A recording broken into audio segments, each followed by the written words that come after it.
illallah, la ilaha illallah, la ilaha illallah, la ilaha illallah, la ilaha kalande nyumai, la ilaha illallah, jagari jaga kalande,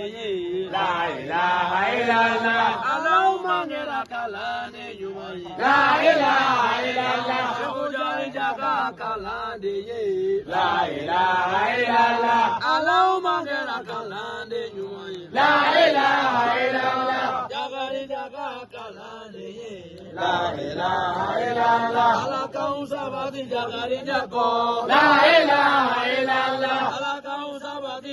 kainga, la ilaha illallah, ala deya soro ye kunandi ya soro ye, la ilaha illallah, ambe kuntara ide, la ilaha illallah, koye fila kunandi ya de, la ilaha illallah, ibe kunandi ya soro dunia ikono ya, la ilaha illallah, ibe yelma ya kai hakili sigile, la ilaha illallah, ibe na bolo yini hakili sigile, la ilaha illallah, ibe doni yini hakili sigile, la ilaha illallah, ibe pandanya kai hakili sigile, la ilaha illallah, jagari jabalo sababu tewa, la ilaha illallah, alebe na lemania sabati, la ilaha illallah, jagari janana alabato sabati, la ilaha illallah, ala yodi jagari jama, la ilaha illallah, jagari janana kumamina, la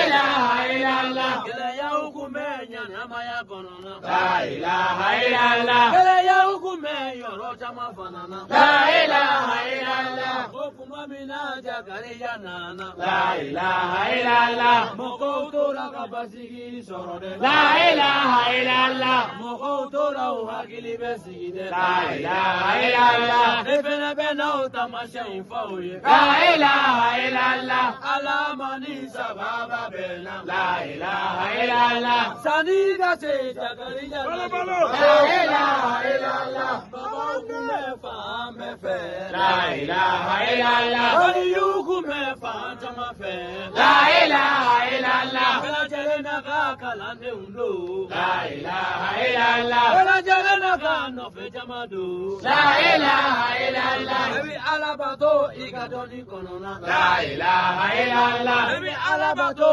ikachasiri konona, la ilaha illallah, atama kuyeti sharia dile, la ilaha illallah, sabu jari jabe tijari konona, la ilaha illallah, kajai janana kumai jana, la ilaha illallah, ya kome kabedela, la ilaha illallah, okudubu dabedela dugu,